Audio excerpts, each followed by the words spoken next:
This week for episode 114, we talk about that really fun Power Rangers Once and Always special. Welcome to the Infinite Taylorverse.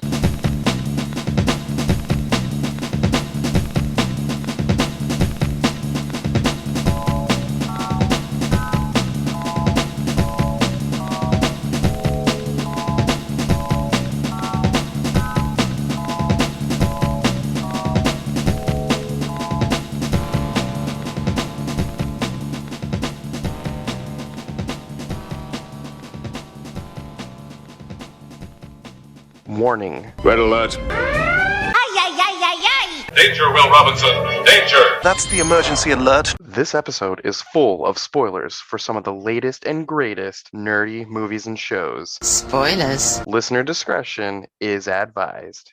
What's up, everybody? Welcome to the Infinite Taylorverse podcast. I'm Billy Taylor. And I'm Taylor Oxner. And this week, we are coming at you guys with another quick little short and sweet episode to talk about that really fun Power Rangers Once and Always special. But before we jump into that, Taylor, what have you been nerding out about this week, man? This week, I watched a movie called Spotlight. Have you ever seen it? I don't know. I'm not sure. It's a movie about when that newspaper found out about all those priests that were harming children, and they said that how all that came about, and like how they found out that they were just moving them around and not getting fired and things like that. It's a pretty heavy movie, but it's really good. Mark Ruffalo's in it. He was amazing. Michael Keaton's in it. A lot of people are in it. Yeah, that sounds pretty heavy. But no, I don't think I have seen that one. I'll have to put it on the list. Yeah, it's really good. Like, really good. For me, I've been nerding out about my collectibles room. A coworker sent out a message like, hey, I've got all these small shelves I need to get rid of. Does anyone need them? And I looked at them and I'm like, hey, those are perfect. I actually do need a handful of shelves because I've got, a pile of collectibles just kind of sit on the floor waiting to be organized and put away, but I didn't really have anywhere to put them. So I grabbed some of these shelves, brought them back home and rearranged a little bit, and they're really, really tall too. So that's kind of cool. And now I have a place. I think if I did my math right, it could hold about 90 more Funko Pops. So I have a spot That's for awesome. them, and yeah, you've seen the room before, kind of the area up top with a bunch of just random ones. I'm actually going to be able to organize them now, and I don't know, by the end of this weekend, I'm excited to see how this room's going to look. Cool. Well, hey, I know we mentioned we're going to talk about the Power Rangers Once and Always special, but I figured it would be sad to not mention the latest trailer for the new Flash movie came out yesterday. Dude, what did you think about that? I thought it looked really crazy. Right? Nuts even. You want to get nuts? Let's get nuts. I thought it looked fine. I'm excited for it. I'm also weirdly not about it because of Ezra being a turd. Right? But I don't know. I'm gonna go see it. We'll see what it is. There's some people saying it's the greatest superhero movie ever made, and I'm just okay. We've heard that before. Anytime anyone says anything like that, I'm just automatically turned off of it. Right? Which is weird. I don't know why I'm like that, but it's just like, all right, whatever. It automatically kind of puts a bad taste in my mouth going into it. Yeah. And maybe it'll lower my expectations enough to make me really enjoy it. I don't know. But that's how I feel about it. I think it looks cool. I'm ready to just see it at this point. Same here. I don't feel like the new trailer really added anything, in my opinion, Yeah. to what we've already seen, except that there's that line where Bruce is talking to Barry about how he always wanted to try to go back and save his parents and that he actually did it. Yep. I thought that was kind of good. That line was kind of interesting. We saw a little bit more Batfleck in this than we did in the last one. Yep. Yeah. But, I mean, other than that, I'm just ready to see it at this point. Yeah, I agree with you. Between the line you literally just mentioned of him talking about Barry actually gets to save his parents, between that and then we kind of already joked him saying, you want to get nuts? Let's get nuts. And he says it so, as a matter of fact, so slow and mellow. Yeah. Those were my highlights of the trailer, and I agree, it hasn't really revealed too much more than we already know. We already know the characters we're going to see, and I'm sure, being a multiverse thing, I'll bet you there's a few things in their back pocket they haven't pulled out yet for us, but yeah, I'm just real excited for it, and it comes out the week before my birthday, so that's going to be a happy birthday to me week. It's going to be awesome. Yeah, it's exciting. But yeah, let's talk about the highlight of the day. So last week we got the chance to watch the Power Rangers Once and Always special, and man, it was a lot of fun. Going into it, it's really funny because I've read, review boards and comments on social media and all this, and so many people, they either loved it or hated it, and the people that hated it are cracking me up. They were expecting some MCU level stuff or something.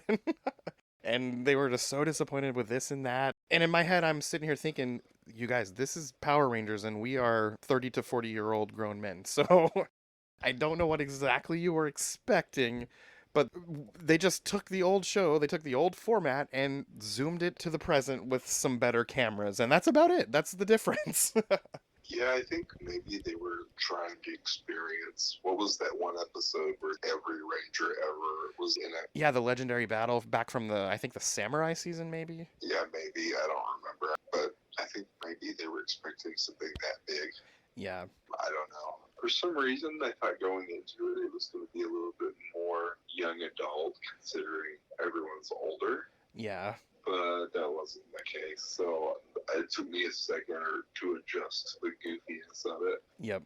But then once I resigned myself to the fact that it's just the old show, then I liked it. I enjoyed it. I did like the really bad CGI effects for everything. Yes. Like, I don't understand why some things looked really, really good and then some things were just so awful.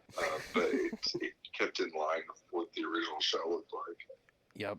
And a lot of people wondered, there were, things going on in their minds about how are, these people going to be the Rangers, not like the original people. And I love how the storyline literally made that make sense. We see them all morphed, and the villains kind of shoot a few of them with this thing that shrinks them down and turns them into essentially batteries for this machine for Rita. And yeah, they turn into the lightning strike action figures. yeah. And because of that, they still needed other Rangers. And I also love that they explained they made these backup proxy coins so that the other Rangers can morph. The basically Rangers 2.0 from the second season could become the Rangers, even though the other Rangers were already morphed. And I feel like it did a really good job of explaining a lot of things that otherwise, older people who just get hung up and forget the fact that it's a children's show. But I thought it was a lot of fun.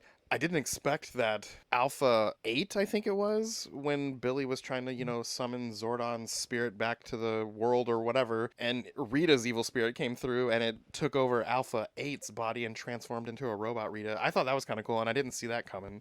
Oh, yeah. The robot Rita was weird. It was super weird. And all the henchmen weren't. I was expecting Goldar or someone like that. It was only her. Yeah.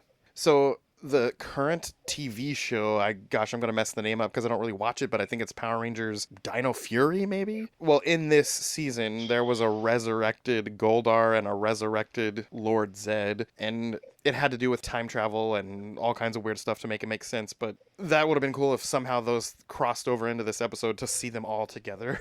Yeah. And I think, obviously, there was a ton of really cool Easter eggs, like we see when he calls it the Bandora Protocol. Well, Bandora is the name of the witch from the original Japanese show. That's what they called Rita. And also Bandora's Palace is what it always said on the front of her castle, even though that's not the name she goes by in the American version. And then not only when he called out the Bandora Protocol, there was a list of names of cities that they were going to be calling all Rangers to kind of help. And there was Astro Megaship, which was the Space Ranger season. There was Reefside. There was all these other city names from past seasons. So even though we didn't see Rangers from past seasons, we got to see some neat little Easter eggs. And the biggest sad thing to me was not getting to see Bulk and Skull played by the actors, but we did get that 3-second blink and you miss it billboard of apparently, I guess they have a sandwich shop, and that was kind of cool. Yeah, It even played their music in the background.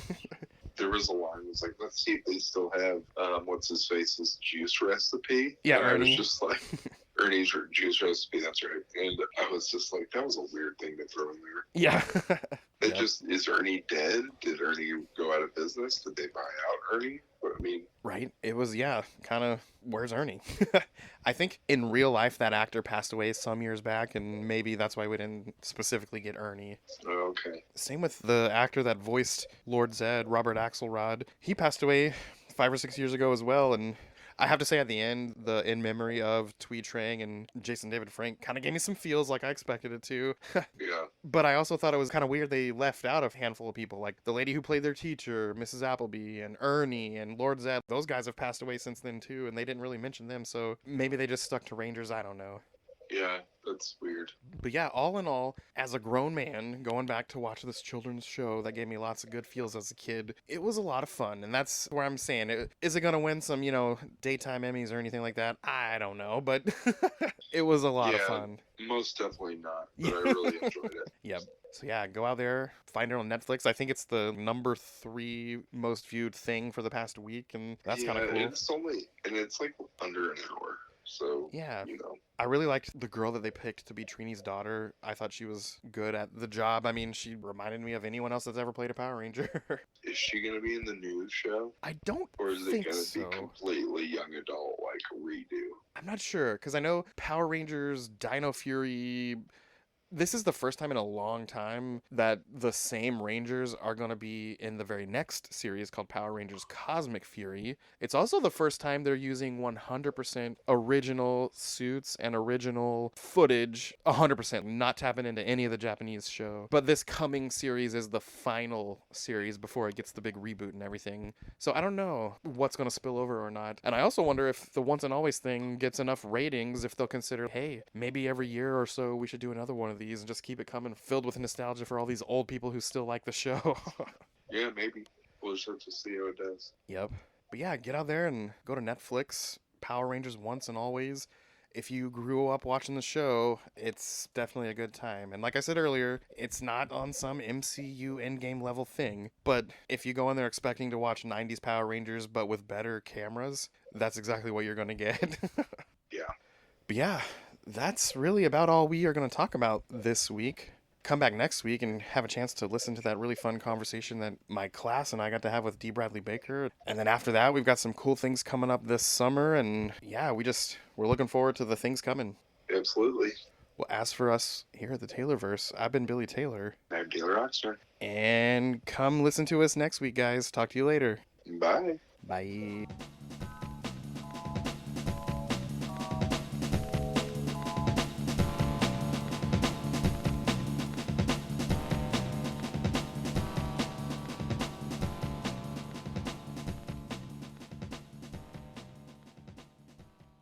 This episode was brought to you by the Kincaid Arcade.